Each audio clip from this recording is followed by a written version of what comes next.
Buenas, la clase de filosofía. Bien, voy a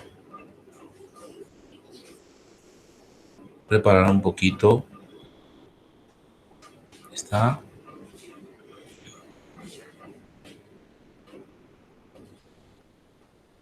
filosofía y el último contenido, el de hoy, comunicación y cultura de masas. El pasado, en la historia, ¿verdad? Y en la actualidad. De hecho que en el pasado no había tanto ese problema. Simplemente no se les consideraba a las personas de un menor rango social. Bueno, después vamos a ver eso en la historia. El texto de la clase, y aquí se puede descargar incluso este texto para no estar yendo a Drive, entonces uno puede descargarlo directamente. Y está la diapositiva de la clase.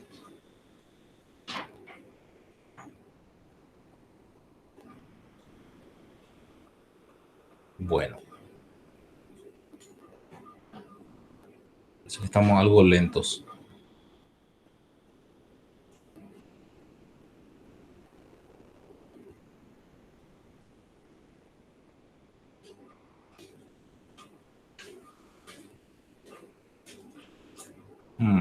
Definitivamente es lento.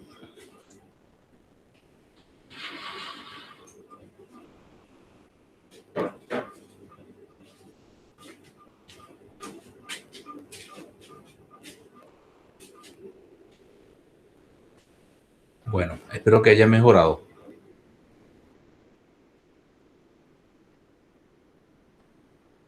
La diapositiva de la clase.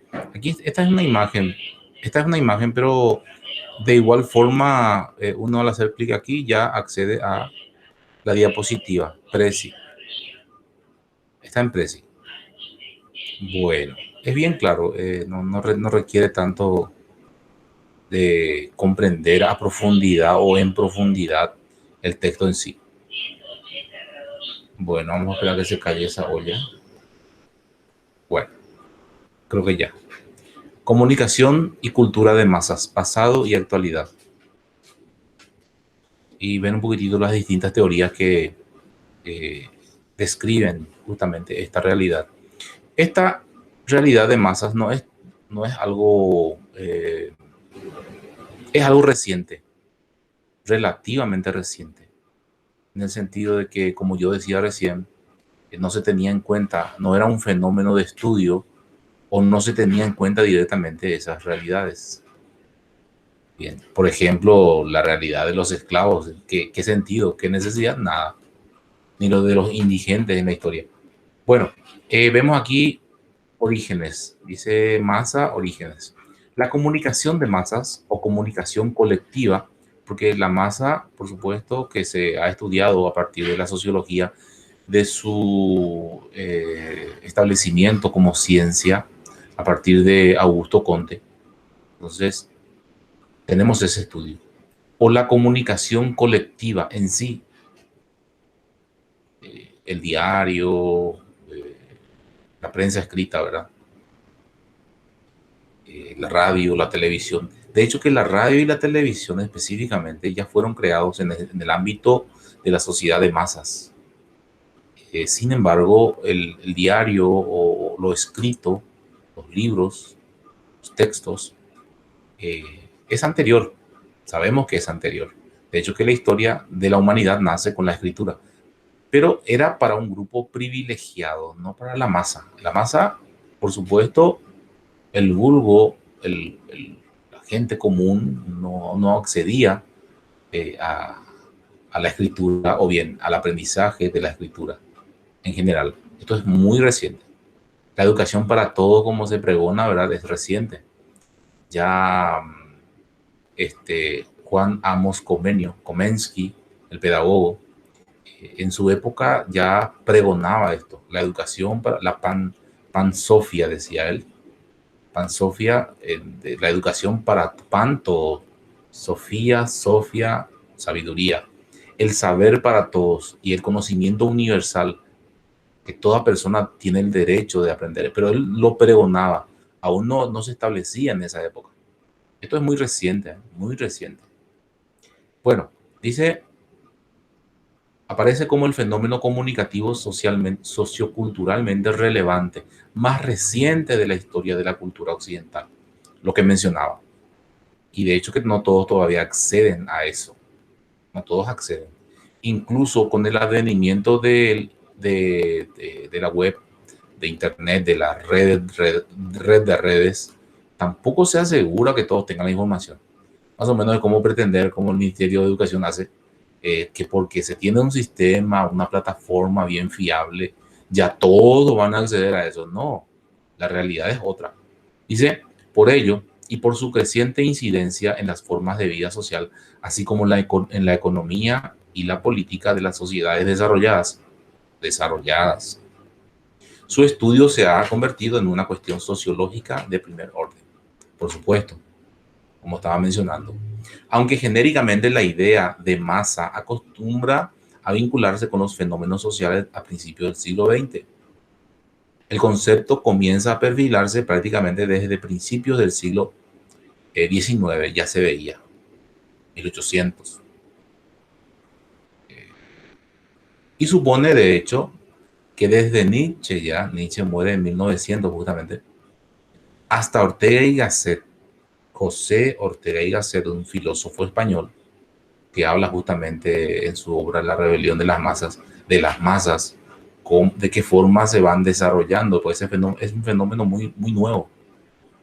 El centro de una creciente preocupación intelectual por el curso de las transformaciones sociales de la época.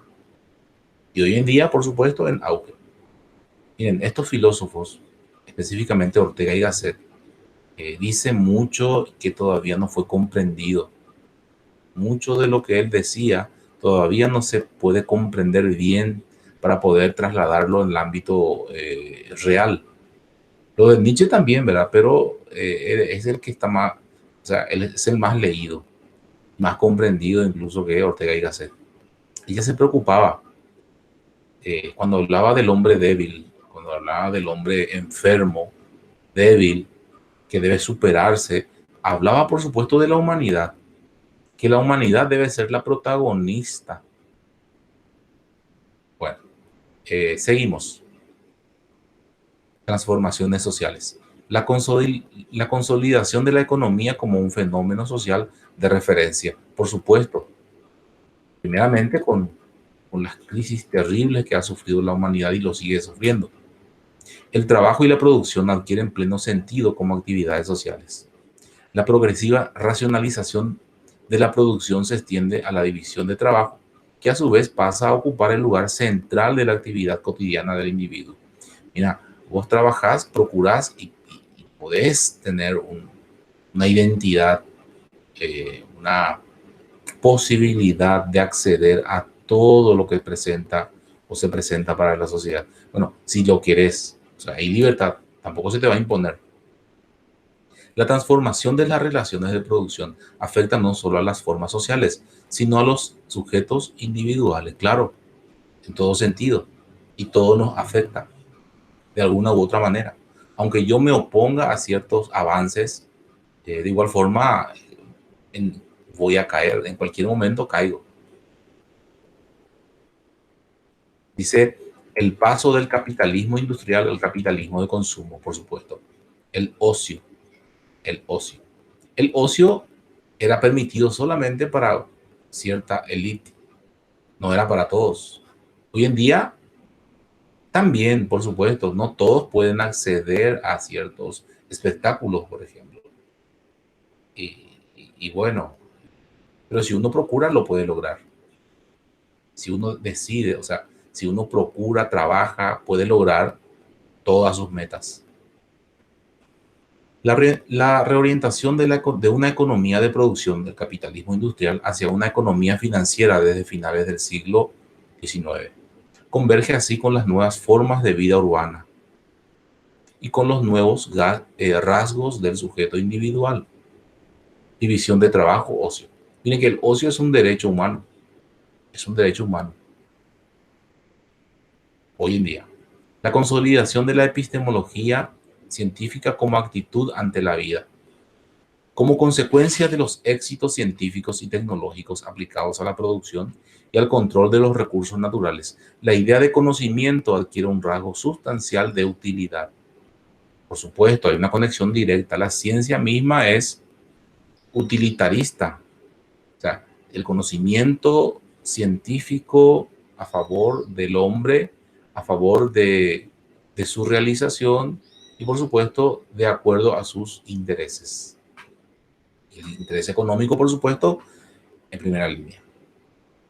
El auge tecnológico y el mito del progreso. El impacto social de la tecnología, aún caracterizándose originariamente por el control instrumental de los procesos naturales, alcanza su máxima expresión en el control instrumental de los procesos sociales e individuales. Así, la tecnología impregna progresivamente las relaciones del sujeto con la naturaleza, las relaciones sociales especialmente, ¿verdad? Y las relaciones del sujeto consigo mismo, su autoconcepción. Bueno, ojalá sea así. La racionalización de las formas de la vida social alude pues a una creciente codificación, regulación y normativización de las relaciones sociales conforme a su eficacia y utilidades racionales. Hay que arreglar esto, debe normalizar, basarse en normas que regulen justamente su funcionamiento. De la masa social a la sociedad de masas. La reflexión sobre el fenómeno de las masas surge en el siglo XIX en relación con tres ámbitos: las convulsiones políticas, por ejemplo, revoluciones nacionalistas, procesos de unificación, la revolución soviética previo a la Segunda Guerra Mundial, en las, en las que la participación multitudinaria del público se presentaba como decisiva. Las transformaciones económicas, aquí por ejemplo las manipulaciones políticas, las alienaciones, el adoctrinamiento político y militar, o sea, una serie de cuestiones, cómo se manejaban las masas. La masa en sí se refiere, sociológicamente hablando, a un grupo de personas que actúa de una forma irracional, no pensante, y eso se puede manipular política, ideológicamente, de forma religiosa, también ideológica, ¿verdad? Pero religiosa. Hay muchas formas de manipular a la masa. Las transformaciones económicas, configuración de las grandes urbes, tecnificación, concentración de grandes industrias y entornos laborales. Miren, se imaginan, acá en Paraguay somos, no sé si 7 millones o un poco más tal vez, pero las grandes ciudades tienen esa cantidad en sus capitales nomás, ¿verdad? En Argentina, Buenos Aires, por ejemplo, no sé la cantidad, pero en Colombia, por ejemplo, en su capital, esa cantidad, esa población luego ya alcanza. Y se imaginan para manejar todo eso, la economía que debe funcionar para que se maneje. Y ni qué decir las grandes capitales mundiales. Las transformaciones económicas, sí. Las transformaciones económicas, configuración de las grandes urbes, tecnificación, concentración de las grandes industrias y entornos laborales, sobre las que se desarrollarían las teorías de alienación, claro, en todos los ámbitos. Los nuevos espectáculos, ¿se imaginan qué significa espectáculo? Era solamente para gente privilegiada, pero ahora todo el mundo puede acceder a los espectáculos. Un derecho. Y los medios de comunicación, el cine, la prensa de gran tirada, las exposiciones universales y las grandes ferias internacionales que prefiguraban un tipo de público de sociedades urbanas, en las sociedades urbanas, pero que hoy en día es accesible a cualquier persona de acuerdo a sus intereses. Bueno, no tan así, pero es así. Si uno procura, yo creo que puede lograr. A partir de ese momento, y tras la Guerra Mundial, las dos grandes guerras, los orígenes políticos e industriales de la masa, que habían suscitado por igual los recelos elitistas y las esperanzas revolucionarias de la izquierda. Por un lado, los elitistas todavía, y por el otro, las revoluciones populares de izquierda, que también querían alcanzar justamente, sufren una radical transformación, fundamentalmente debido a el paso de la economía industrial a la economía de consumo, el auge de los nuevos medios y espectáculos. Aquí, por ejemplo, hay una relación directa. La economía industrial se sostiene con la economía de consumo y viceversa. O sea, hay que consumir para producir más. Y hay que producir para consumir más. El auge de los nuevos medios y espectáculos. Por supuesto, ¿verdad? La televisión, la radio, como decíamos, ¿verdad? Y la prensa escrita.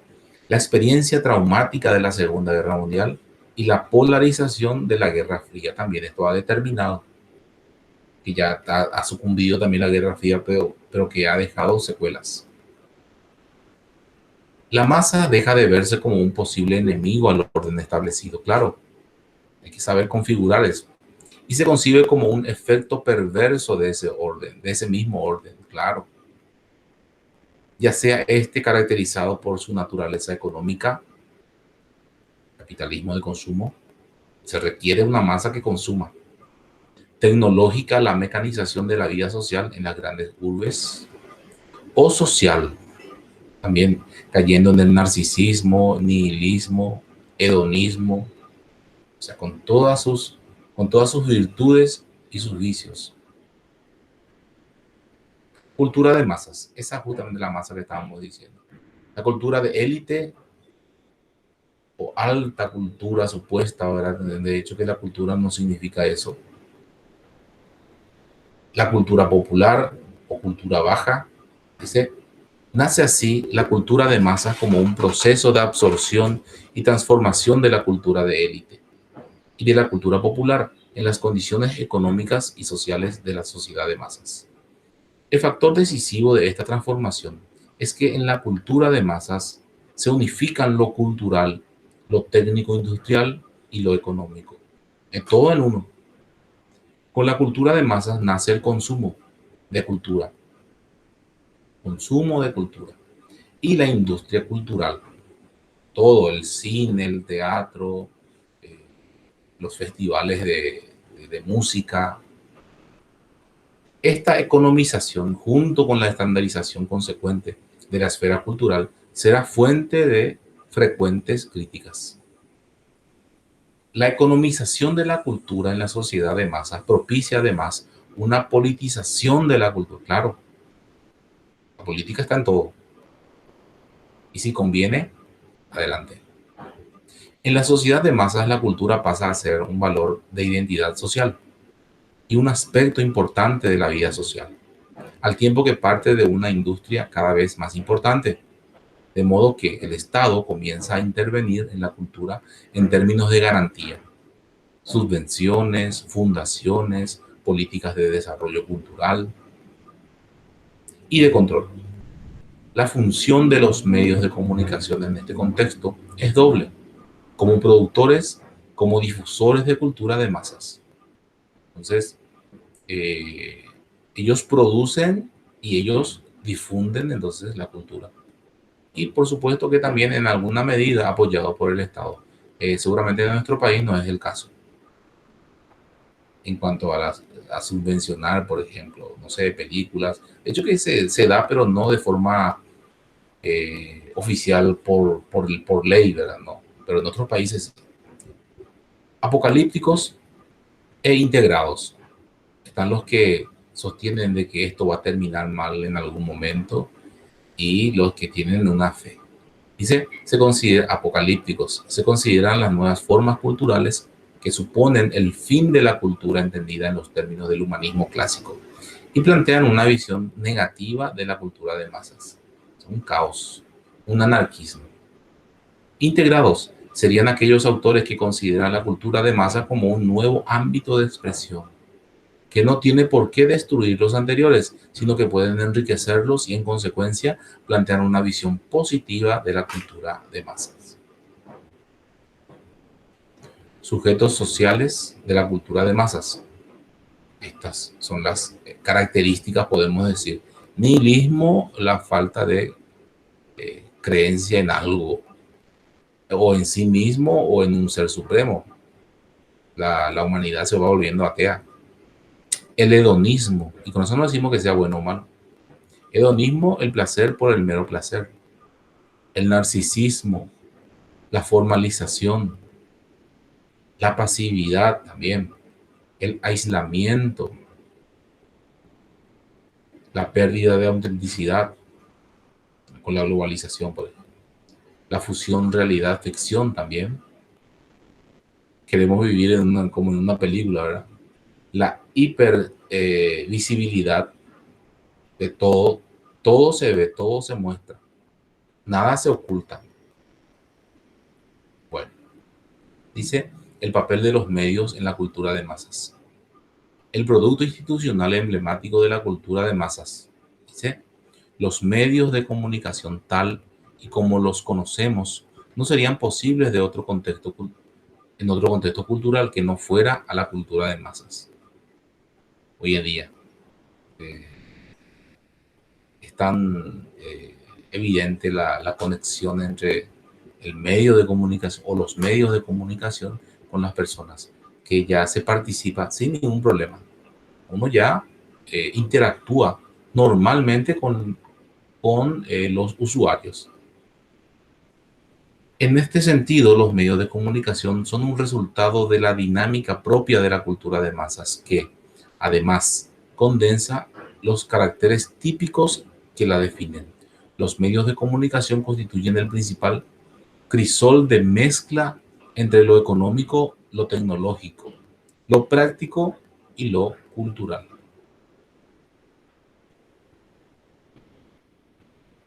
Eh, y la educación, ¿dónde, verdad? ¿Dónde está? ¿Se educa con esto? Eh, ¿Cuál es el objetivo? ¿Hacia dónde apunta? Esas características que vimos, por ejemplo, ¿hacia dónde apunta? ¿Mm? ¿Será que nos vuelve más aislados o nihilistas o hedonistas todo lo que consumimos a través de los medios de comunicación?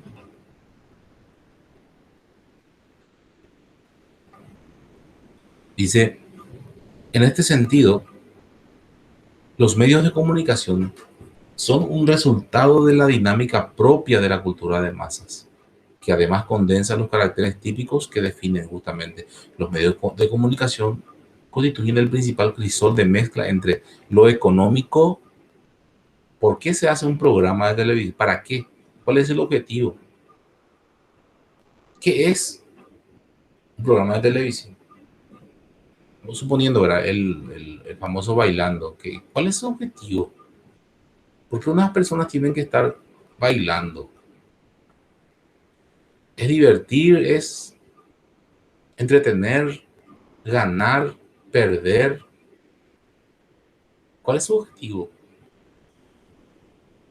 El fondo en sí, lo económico, lo político, o es una distracción ante lo político.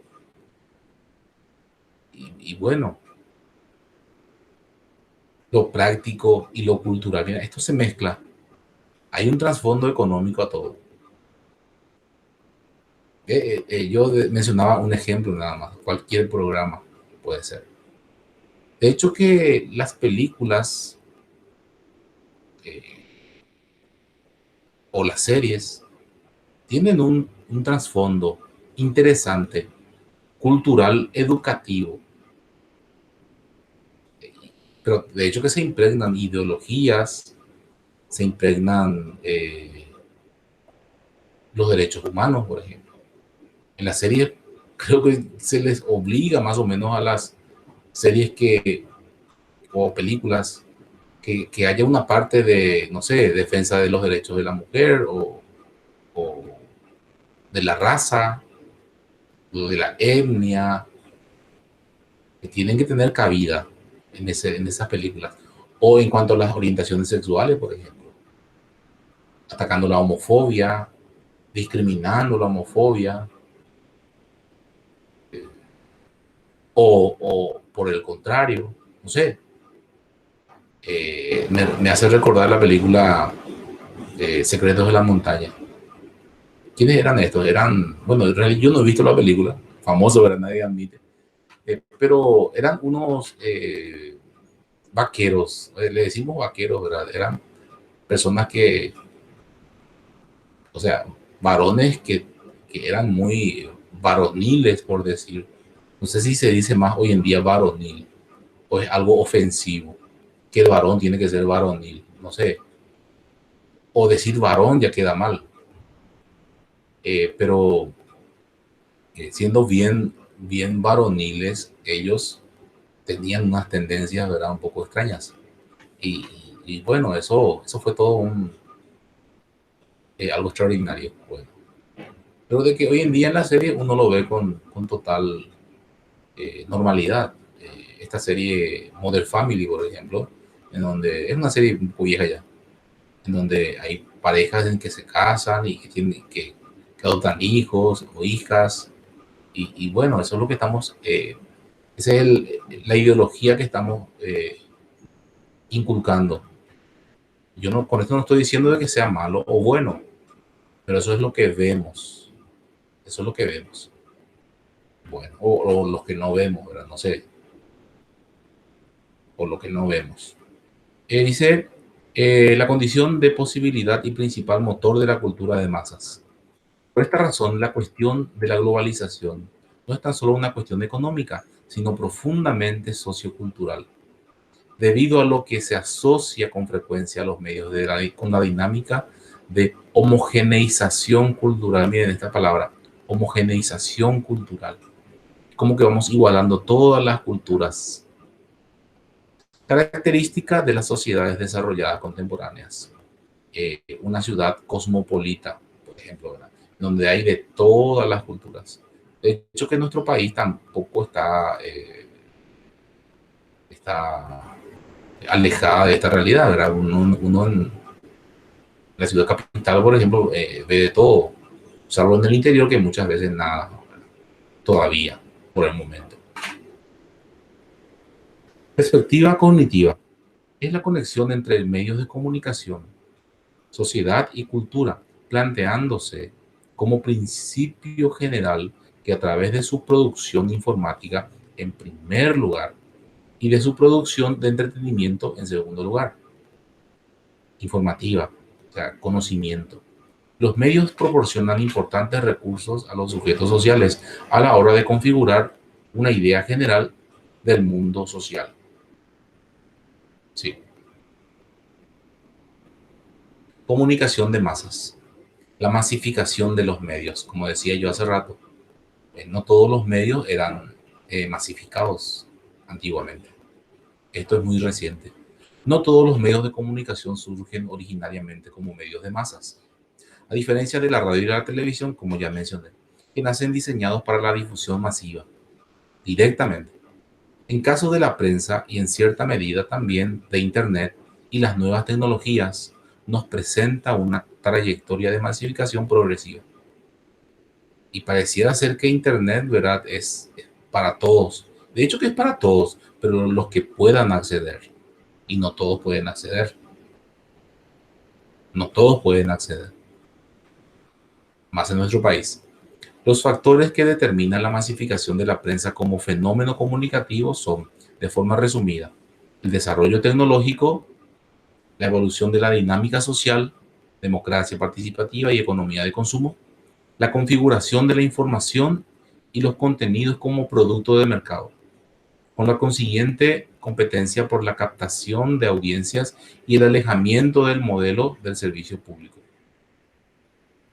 En Argentina creo que Internet se ha establecido por ley como un servicio público, un servicio público indispensable. Aquí en nuestro país, de hecho que no, pero también está por ley, pero que se aplica o no esa ley, no sabemos. No sabemos. En este sentido, al igual que ocurre en el ámbito del cine y de la literatura, la música y otros productos culturales, el proceso de masificación de los medios de comunicación corre parejo con un proceso de progresiva especularización de sus contenidos también. La literatura, y me estaba olvidando de la literatura, que es un mundo privilegiado, o sea, de un grupo selecto. Es abierto, pero ¿quiénes acceden a esos libros? ¿Quiénes leen esos libros? Y bueno, dicho sea de paso, evolución de la prensa, la radio y la TV.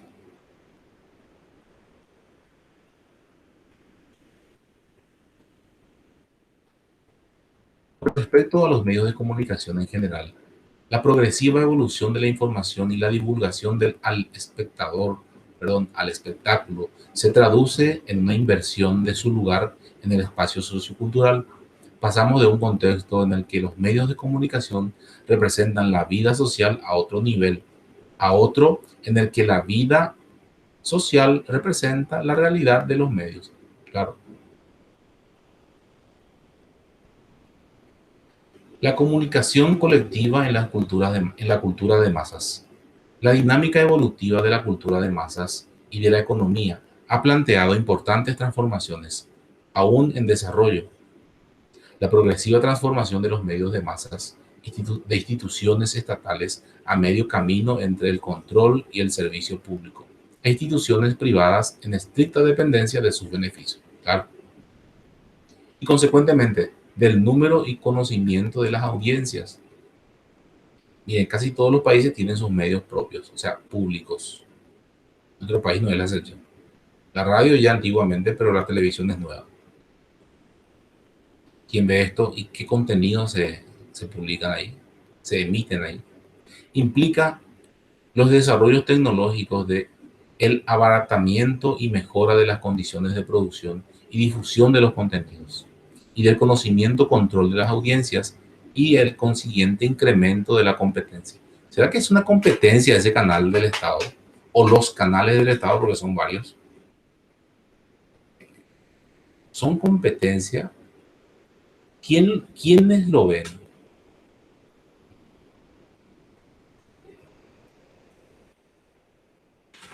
El resultado característico de la industria cultural y actualmente en proceso de expansión a otros ámbitos de la economía implica que los productos propiamente dichos constituyen un amplio y complejo entramado que atañe a una amplia gama de facetas de la vida del individuo de audiencia.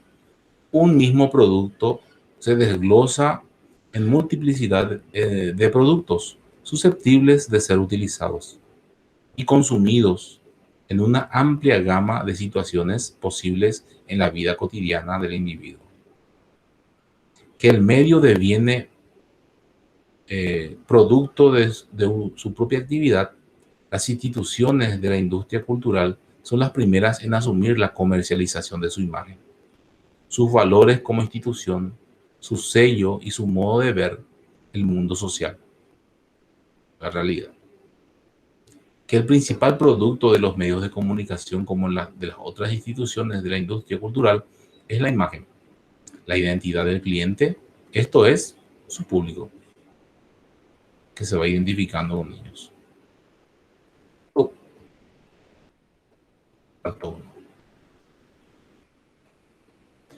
como ha reflejado inmejorablemente Jeremy Rifkin 2000, lo único real es la relación con el cliente. Eso es lo real. Ahora, ya la idea no es producir masivamente productos, sino producir conceptos de uso masivo. Cambiar. Ya no tanto el contenido, sino lograr producir el uso masivo de ese contenido y olvidándose del contenido mismo, ¿verdad? Cualquier cosa que venda, lo interesante.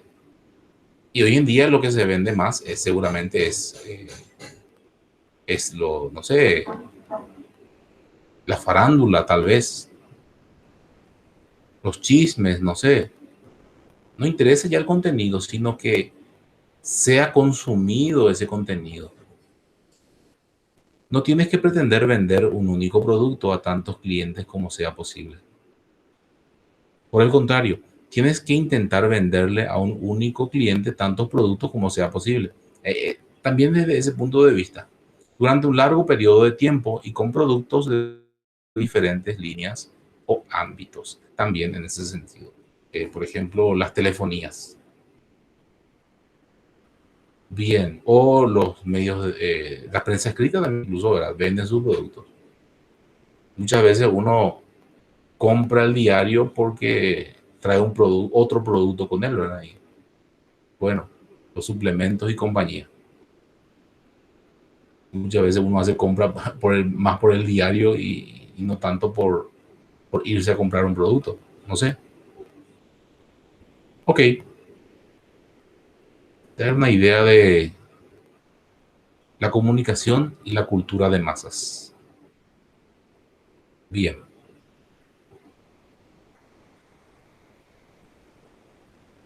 creo que el examen está ya muy cerca. Voy a preparar el examen y les aviso.